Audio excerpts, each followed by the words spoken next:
Hey everyone, it's Justin. Thank you for watching and welcome to Justin's house. In this video, I'm going to talk to you about the traffic light. Okay, I'm going to explain this. Really what it is, it's a context menu within Workspaces.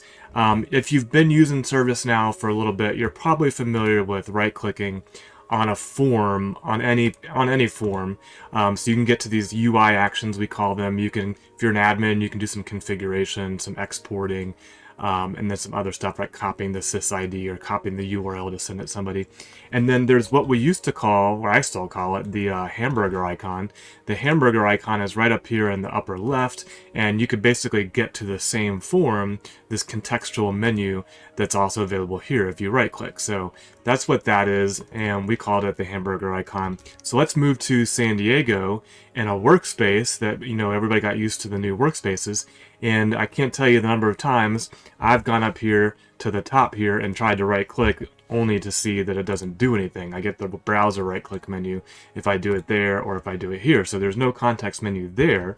However, it didn't take long for me to figure out that the traffic light icon over here next to the record title, or what might be also called the vertical ellipsis, but traffic light is easier to say and easier for people to visualize when they're wondering what the heck I'm telling them to click on.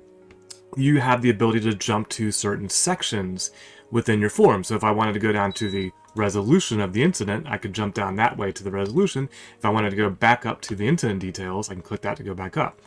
And then you were also able to do a couple of similar things, like that context menu I just showed you, like reload the form, export, copy the URL, copy the sysid, and show the XML for this actual record, right? So again, those are some admin type things that you might do. Now for Tokyo, they've given us yet another feature, and so same traffic light icon as before. However, now we have, for our users, the ability to personalize the form.